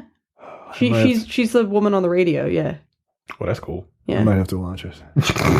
The lights off. I love Rachel Maddow. She's my favorite. Yeah. I don't know. I just like I'm looking forward to a slightly fresher take on I really hope Batman. that was good. like I just wanted to be good so people would shut the fuck up about it being Robert Pattinson. I want them to be Robert Pattinson wrong. is a great So actor. I want them to They be don't wrong know so that. bad. No, because they know him from fucking Twilight. Yeah. Oh, is he going to sparkle? Okay. Yeah. Yeah, And then in well. 2021, you're like, I can't wait for the sequel for this. Is so good, bro. I always knew it. Just like I knew that was the villain in the first Saw movie. Shut up. Throw a brick in your fucking head. It's well, one of my favorite things about Pattinson is the absolute disdain he has he for can't Twilight. fucking He stand those fucking movies. hates He's like- Twilight. He's like, look, that was a payday. Leave me That was alone. A couple paydays. Oh, he got I didn't super like paid. it, but I he got did super- it. I'm a way better actor than this. My And he is. co-star, on the other hand, maybe not so much. She's in Charlie's Angels, Yeah. right? Yeah. I don't know. I've seen her in other stuff, and she's been good. Like, Didn't that movie come out this past weekend? did it? Did it? I think it comes out like this weekend. Is it this weekend? Yeah. Are you sure? I'm pretty sure it's fucking serious? I'm pretty sure it's last weekend. No, it didn't. Stop fucking lying. It's either last weekend or this weekend. No, I think it comes out Nah, I don't believe either one. No, yo, I'm pretty. No, it comes out on the 15th, so it comes Okay. out next weekend. Okay. I still don't believe you. You haven't heard Really? shit about it. Wow. That movie's not going to do good, guys. Nah. I don't think it is either, but it's got Kristen Stewart and Naomi Scott as two of the three angels. And, I like Naomi Scott. I find her to be alluring. They cute. Yeah. Was she Jasmine? Yeah. Okay. Europe. She is better than that movie was. What, Yeah, she was also in Aladdin? Power Rangers. She was in Power Rangers. I like her in also- Power Rangers. Yeah, she's better in that movie too. Yeah, Aladdin. You said Will I Smith thought, didn't do it for me. I thought He you wasn't terrible, He wasn't terrible, but he was. but he was just very Will much just Smith. Will Smith. Yeah, that's Like, right. it You was did the kinda like- review. Yeah, I did you the were review saying, of that. But like, yeah. I I didn't hate appreciated the it. fact that he did his own thing rather than trying to Yeah, ape Robin Williams. Because there was no fucking way he was going to No. ape Robin Williams. Yeah, he Like, hasn't I didn't done hate enough the movie, but it cocaine was to just kind of film. like, No, I didn't was like yeah. the fact that they were like, what if we added an extra song in here for... from there when with her. Yeah. That was weird. It was not good. She can Like, sing, but that Yeah, song everything like sucks. froze. I was like, I mean, I get it, girl power and all that, but like It was this not was just good. weird. It was not good. It was a very canned, like, Yeah, this is something that, like, Katy Perry rejected for her latest album, so we're putting it in this movie, kind of crappy pop song. it was I don't like appreciate you clearly talking pandering. smack about my daughter's favorite musician. Katy Perry. That's her favorite song. Oh, well, I've heard Roar more times than I care to. But I like that song now. Because my brain has been forced to like it. right, your brain is just like, fuck it. You're gonna like it, Yeah. or else you're gonna put a bullet in your head. Yeah. I'm just like, all right, we're doing this. Like a lion. No. I'm a terrible singer. Last but certainly not least, the Oscar Academy disqualifies Nigeria's Oscar entry entitled It's Lion. fucked up. Yeah, okay, so this is all right, so this is a really super interesting story. The film, which is Nigeria's first ever submission in the Best International Feature Film category, is largely in English, which made it illegitimate to compete. So, Right. so the thing is, Best International Feature Film category, now the rule is that the movie has to be in a majority foreign language. Right. Or totally in a foreign language, right? Because in Lionheart, they speak English and they speak Igbo. Problem is, Nigeria's official language is It's English. English. Right. So Right. And it's just like, okay. And so, look, I understand. I completely agree that this is a bullshit call. And I would allow it, right? Obviously. But when people do mention that other countries have submissions, they have to tell that story, and they're like, well, Australia has a movie in there, but like the movie's not in English though. Like it's like an Aboriginal movie, so Yeah. it's like it's completely in a different language. That being said, I don't think the term Best International Feature Film necessarily has to do with the language. Yeah, that's Language the is part not that the doesn't only make any definitive sense. thing that defines an international community. right, like just because their language is fucking English, that doesn't mean that their culture is American Right. or like British or whatever you want to call it. Like that's foul. right. And also Like, the I don't story- even know why this category exists. If I'm being On honest. international? Right, because it's weird. I guess because it is a solely American thing that then you're saying, hey, everyone else is allowed to be in this. I guess that's why. I know that's why. But it just seems weird that you're saying that a language that Americans have bastardized Yep. into its own thing is somehow now that is the default across the world, even though they were also bastardized with their language and Yeah. English was forced upon them. Like it's a weird thing. But again, I think it's worth talking about. And I also think it's worth understanding that all the other countries, even though they maybe have English as their national language or their official language, they are not sending. Like, you can look at all of the countries sending, like, you can read the language that it's in and everything. They're not sending other English things. Some of them have a little bit of English in it, but it is not the majority of the language used. So don't, like, when people are talking about this, understand that that's what the distinction is. But yeah, I'm going to argue that language, the particular language that they're using is not definitive to what a culture is. Like, Nigerian culture ain't the same as just like our culture in America. That's fucking stupid. That doesn't make any sense. It's pretty fucked up. Yeah. And apparently Lionheart is really quite good. So it's a Netflix film, so spoiler alert, we'll do that on Black on Black Cinema. And it's easy because it's all in English, guys. It's easy to understand. So the Academy disqualified Nigeria's Lionheart from the Oscar race, dropping the number of films competing for the award to 92 from a record 93 entries. It's... and it sucks that it's their first ever film nominated, or excuse me, ever submitted to the Oscars. Like, sorry, nigga. I feel like it's the first film that they've ever submitted to the Oscars. I let that go, and I'd be like, look, like, we got to clarify these rules, right? Like, we get it. Next year, we're going to allow this. By the way, it just looks bad now that the story came out. Like, Ava DuVernay, who is on the board, was like, this is a mistake, and like tweeted out the story. I'm like, yo, you got people in your ranks telling you this is bullshit. They should be like, all right, fine. Yeah. I would allow it. Like, look, whether it wins or not. Like, I mean, just put it in there. If it was worthy of being, whatever. Right. I mean, I think 93 films, I think if they put it in and it doesn't get nominated or it doesn't win, then people are like, oh, they were trying to screw. No, there's 93 films. Like, there's a chance that it doesn't win, but I'm not going to deny a country that has literally never submitted a film this first time. I'm not going to do it. That to me seems silly. That's petty. It's just, it feels petty to me.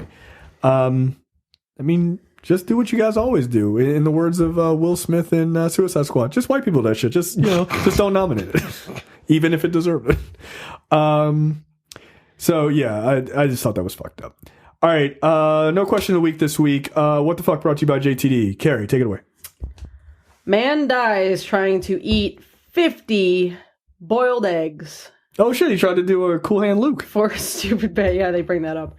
A 42-year-old man in this place lost his life trying to eat 50 boiled eggs in one go as part of a stupid bet he made with a friend. On Monday, November 3rd, he sat down to get a bite to eat at the market. At one point, this man and his friend began to argue, and as their conflict escalated, his friend bet him a small amount of money that he could eat 50 boiled eggs right then and there. His friend accepted, so they bought 50 eggs from a vendor, and he sat down to eat them one by one. Everything was going well. He was actually making a good time, but as he popped the 42nd egg into his mouth, he suddenly fell unconscious. Alarmed locals rushed him to a district hospital. But despite doctors' best efforts to bring him back, he never regained consciousness and was eventually pronounced dead. The exact cause of death hasn't been announced, but doctors attribute it to overeating. And just your cholesterol, like, through the fucking... Your heart's like, yo, what are you doing? How many eggs do you think you can eat? Boiled eggs. I already eat a lot of hard-boiled eggs, just, like, on the daily. Yeah. I have one every morning. I don't know. I could probably eat a dozen in a go. A dozen. Terrence? I don't fuck with hard-boiled eggs. No? I like 2. No, I'm done. Like, nah. I'm good. Terrence is never going to die of hard-boiled eggs. You goddamn right. I could probably do a dozen in a go. I eat a lot of eggs. I normally... Scrambled eggs? Like when I make scrambled eggs, I put like 4 or 5 of them bitches at a time. Hard-boiled? Nah, I can't do that. I eat 3 eggs every day for breakfast. I could probably eat a dozen, maybe 2 dozen, but and I say this with all sincerity, the shit I would have after would be next level. Like, that would be insane. I would imagine I would just shit out an entire egg. just one whole egg. Like, that one just didn't, nothing happened to it. So where is this? I'm gonna go Ireland. This is 100% in Kentucky. This is in India. Really? Yeah. Luckily, there's a billion of you.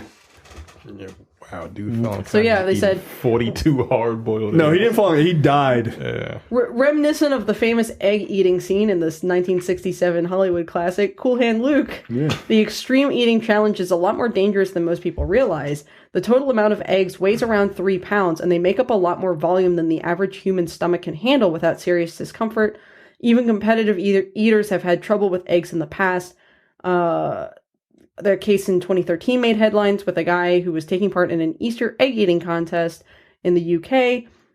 She swallowed one too soon and began to choke, and she couldn't be saved either.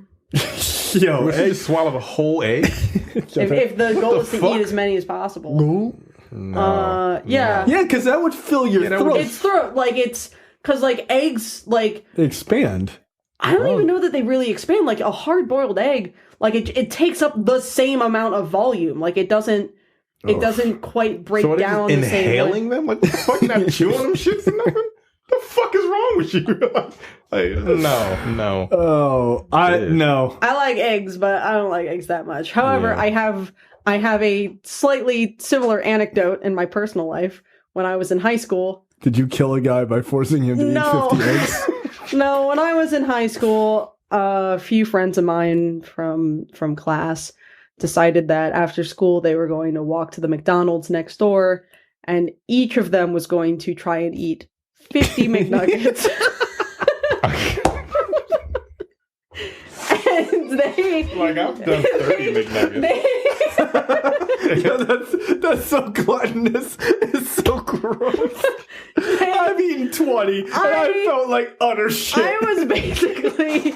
I had to be the fucking chaperone. This is my friends Julian, Yo, 50 Taylor, and Tom. If you're listening, don't think I fucking forgot about this.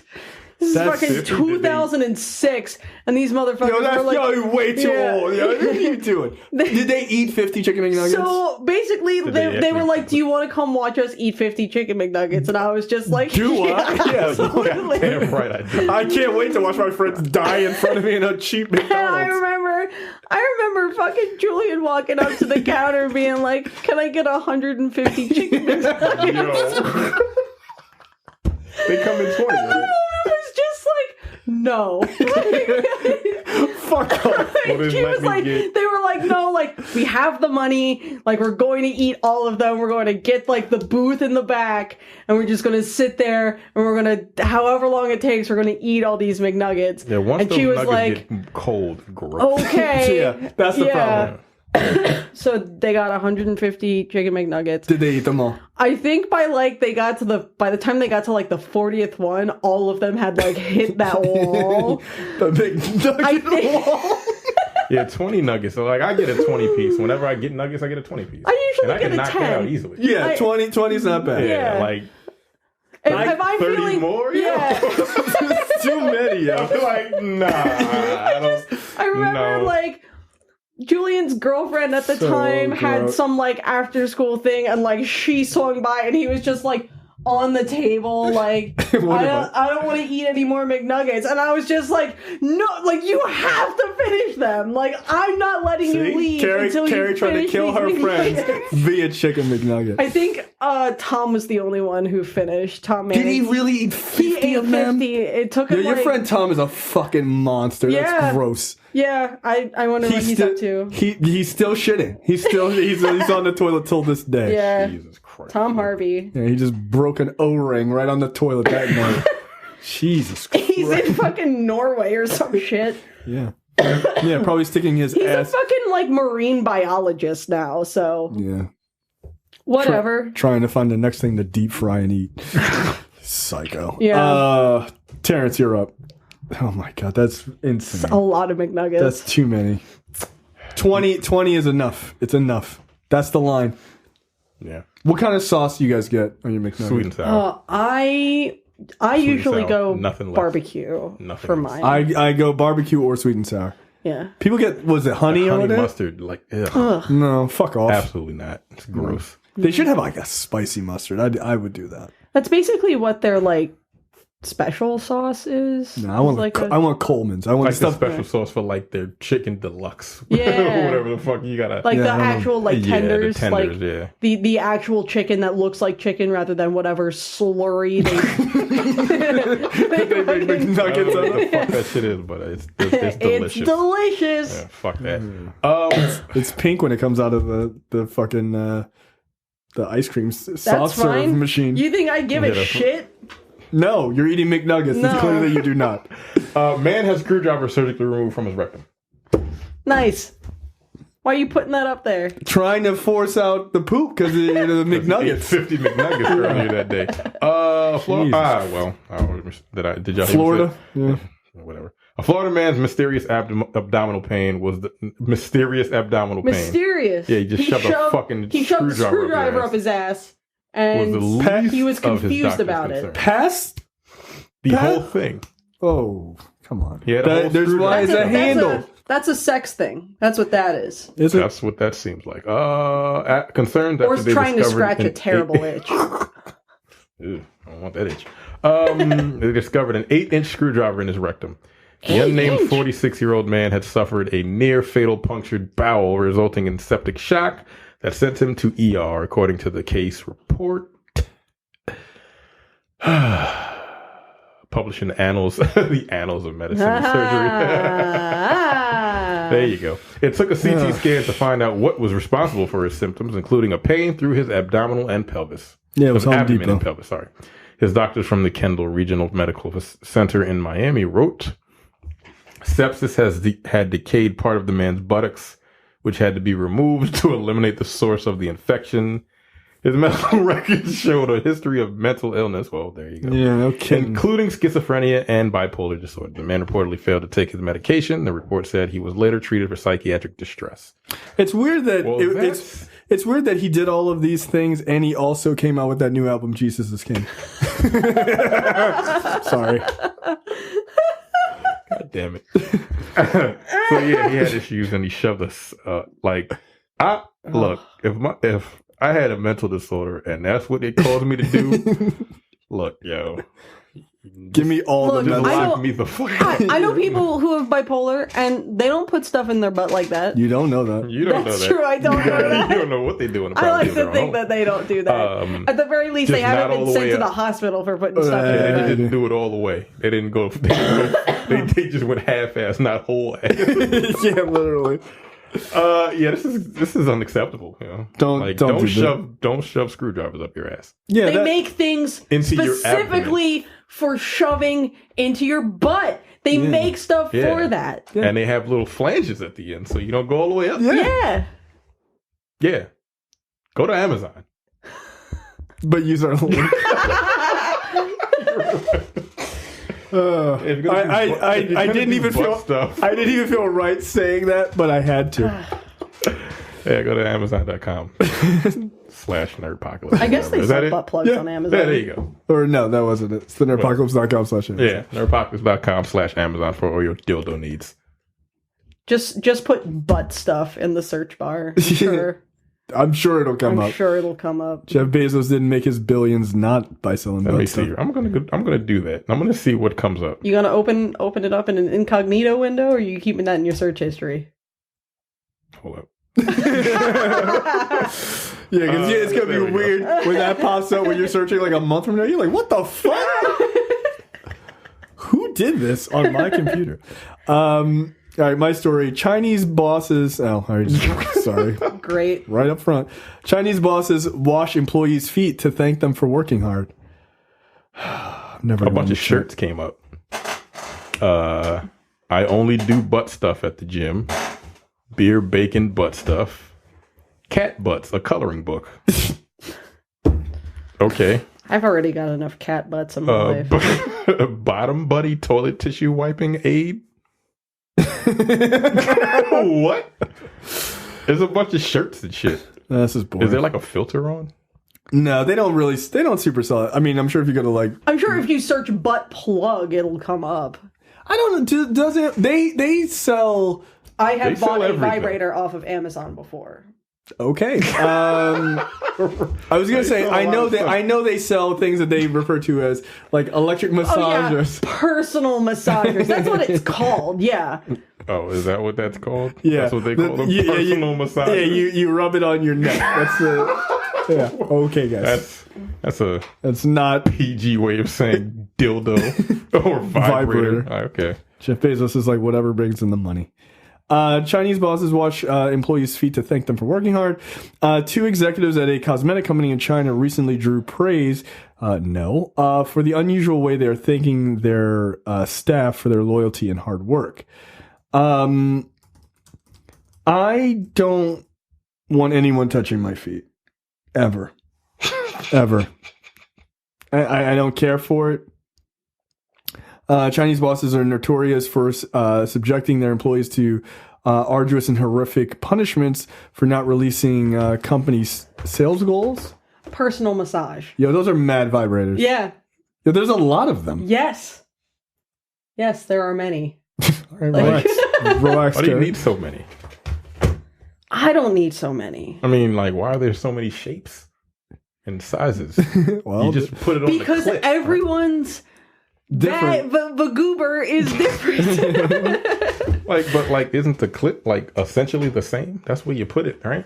I'm not a woman, so I don't know. Yeah, I mean that's what works for me, but like not everyone. Yeah, some people want it all the way in, right? But you don't shove you know what? You don't know it's that. It's fine. I don't. You're right. I don't. You are correct. You don't know that. I don't know. Maybe some women get off, feeling their fallopian tubes. I don't know how women work this. It's confusing. So these people are just washing people's feet. Washing their employees' feet? Yeah, no, don't touch me. Don't touch me. I kick you right in the face. Like, don't do that. Look, if they want to wash my feet for me doing a good job, no, don't touch me. I don't mind a pedicure. So you don't get mad? You don't get pedicures? Though. I've had one. I've never had a pedicure. I've had it done once. I had to leave the country. I was in a foreign land where no one knew me, which is fine. I don't. And that was okay. I didn't hate it. I feel like we should have a network pedicure day as a team building activity. That doesn't sound like something I would enjoy. Not at all. You hate feet so much you don't even want someone touching your feet. No, don't touch me. Don't touch me. Bizarre. I don't think so. I think it's good. That's really bizarre. I think your fear of eating more than 2 boiled eggs is weird. I think that's weird.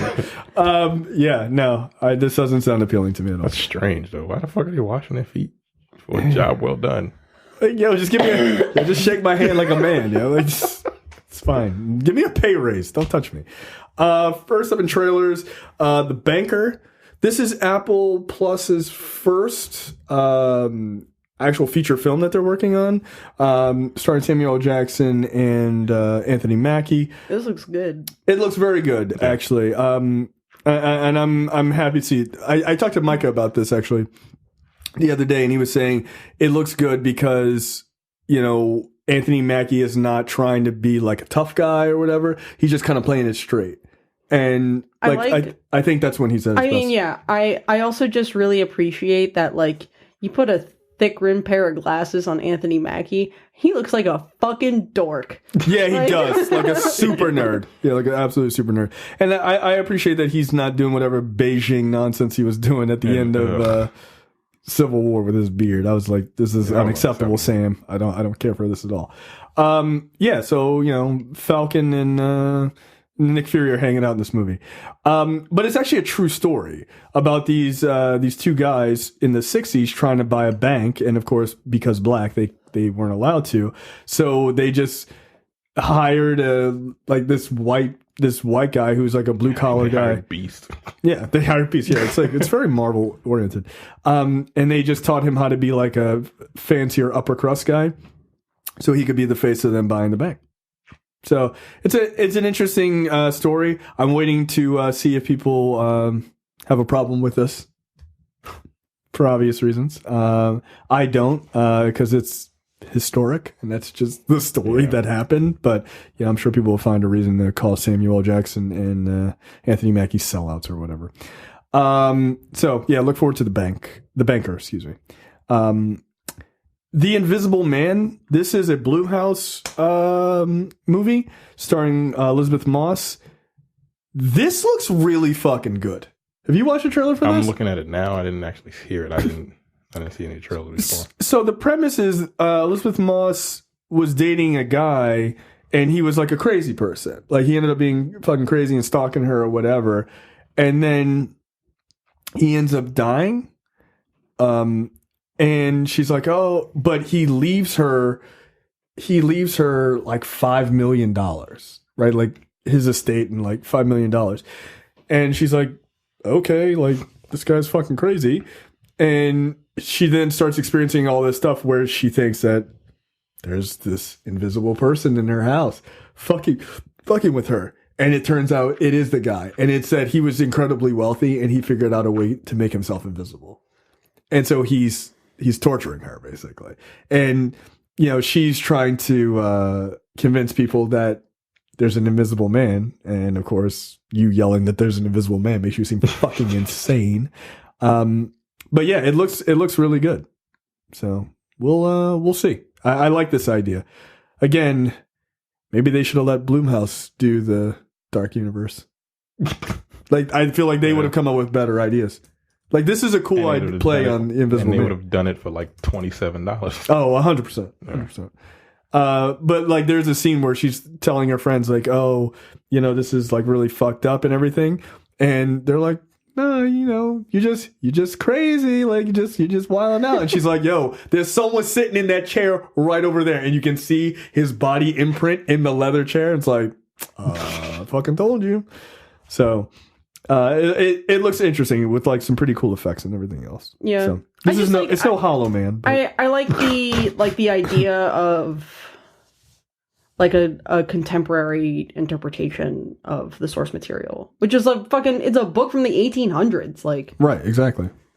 I mean, this is a pretty good idea in how to do it. Yeah. And like, it would be kind of scary, right?